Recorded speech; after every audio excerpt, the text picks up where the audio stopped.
Okay.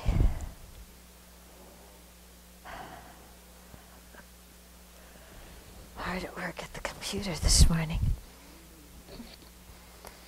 Okay.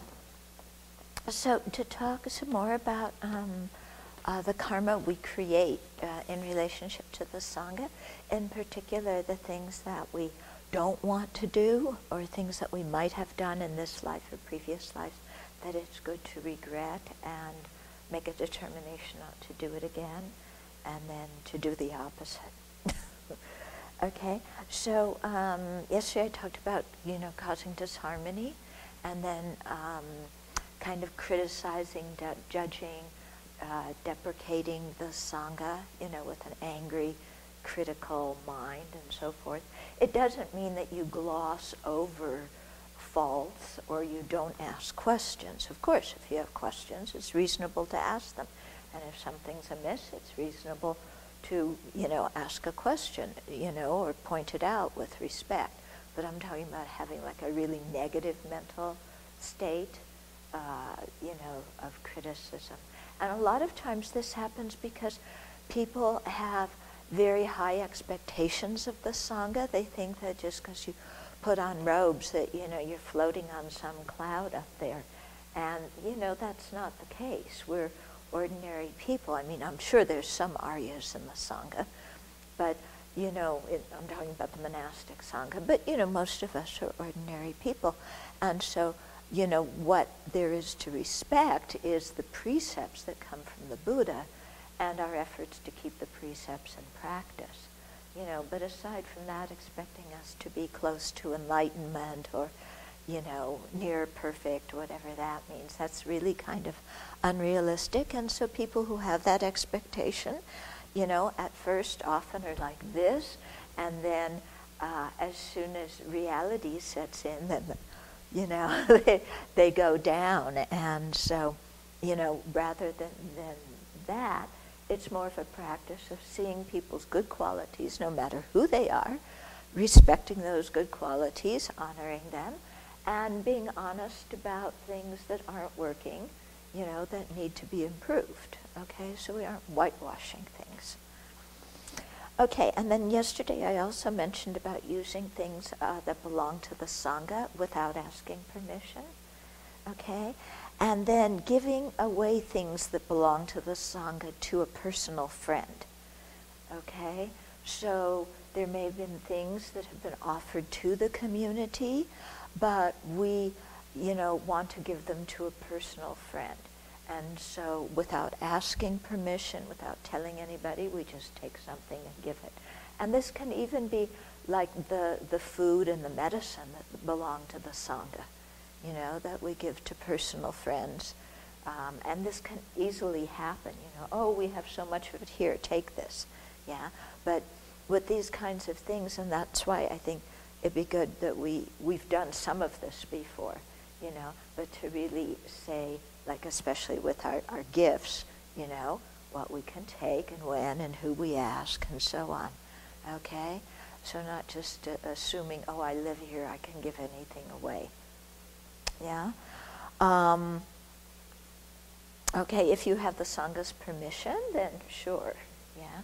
If somebody is working for the Sangha, yeah, then of course we can offer them, like when the guys were building here, we offered them food and different things like that to help them, while they're working. If we went in and started offering other things aside from food and stuff like that without the community's, consent, then that, that wouldn't be so good. But, just our universal policy of hospitality, is fine. But it's actually, to remember to ask permission when we need is sometimes, okay?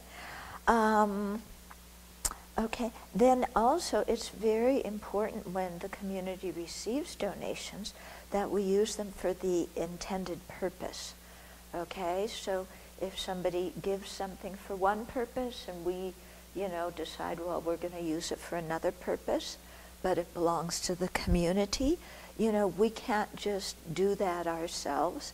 Again, we have to check with the donor, if we're the person in charge of that particular area of responsibility, or if it's something, you know, that was given to the whole group and nobody was really in charge of figuring out how to use it, then we check with the group again, and people may have suggestions how to use it. Then we go back to the donor and we say the community would, you know, how you would like it to be used.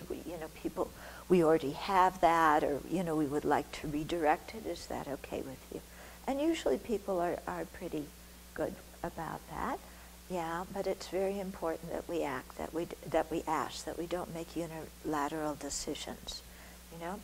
And, okay, so, and then the manager of the kitchen or the manager of the storage, storage things, whatever offerings are received, that person has to distribute them equally.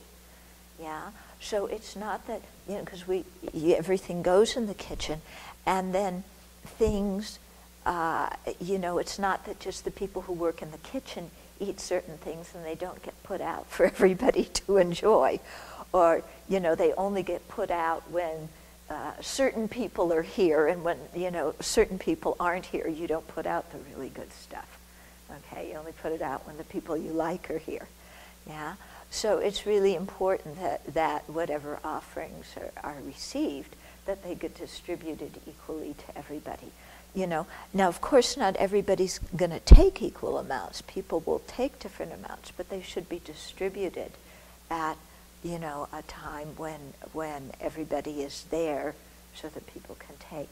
Of course, if you decide not to eat in the evening meal, you know, and keep your precept, then don't complain about not getting what's put out, because you have the pleasure of keeping your precept. Yeah, so, but in general, we should try and, give the special things at lunchtime when everybody's here, so it's distributed equally. Yeah, and similar with other things that we get. Yeah, we should see who needs what, and give it to different people.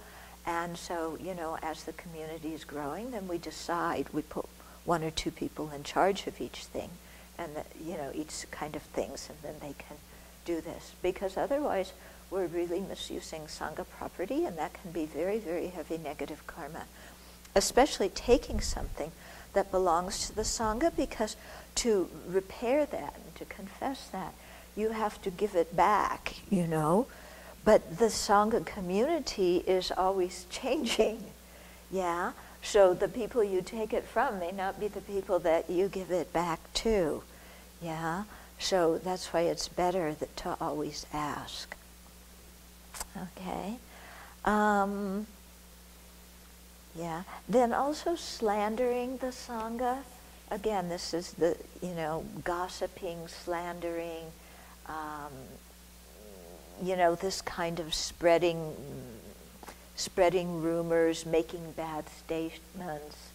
You know, you may not like how something's done, you may be unhappy, but, you don't kind of go talking about it with all sorts of other people. You solve your problem in the community.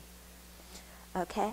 Then another thing is, if somebody wants to offer to the Sangha, and you say, oh, we don't need that much, yeah, then if in the mind of the benefactor they've already decided to give that, you can tell they've already decided, and you say, oh, we don't need that much, then it's, again, depriving the Sangha and depriving that person of the merit of giving things. Yeah. So, if you have permission from the Sangha to say to somebody, we don't need that much, or we don't need that particular thing, or whatever, then it's fine to do it. Of course, if somebody's trying, like if somebody, let's say, wants to give us a home entertainment center with a big widescreen television and I think if as an individual we already know that the community wouldn't use that, that it wouldn't help our practice. I think in that kind of situation, if we explain to somebody, thank you very much for the kind thought, but that's not something we would use, that's not something that, isn't aligned with our internal policies. If you would like to make an offering, here's other ways it could be used or whatever. Okay, so it doesn't mean we have to accept everything that is given. Okay, but there's some sensitivity here. Okay, and then again, if somebody wants to give to the Sangha, and you instead say, oh, well, the Sangha has enough, give it to that individual Sangha member. Yeah? So again, you have to see if somebody is saying, what can I give to the Sangha? Then you don't say, give this item to that person. Yeah? This came up about the vitamin D. I was saying if somebody calls and asks what they can get, just in general, okay, I need some vitamin D. But if somebody calls and says, what does the Sangha need? What does the monastery need? I want to bring an offering to the community. Then you don't say, get some vitamin D for so-and-so. Okay? Or if there is a specific thing that an individual needs, that, for health reasons or something, then you can say that individual needs this. Is this something you would want to give? Yeah, but you have to be clear about who the offering's for. Okay, so that people can really choose, so that we, don't kind of, again, it's misusing Sangha property. It falls under stealing, doesn't it? Okay. Then another thing we don't want to do that would create negative karma with the Sangha is spitting around the temple, littering, making it dirty. Making a mess and leaving it for other people to clean up. Yeah. So we should always, when we're at a monastery, doesn't matter our own or somebody else's or whatever, clean up after ourselves and keep the place neat and tidy and so on. Okay? And so, those are some of the things not to do. But the Sangha is also a very strong refuge, group with which we create karma. Okay? So we can create a lot of positive karma in relationship to the Sangha too. By making offerings, by offering service and help, by seeing people's good qualities, by practicing together with the Sangha, and so on.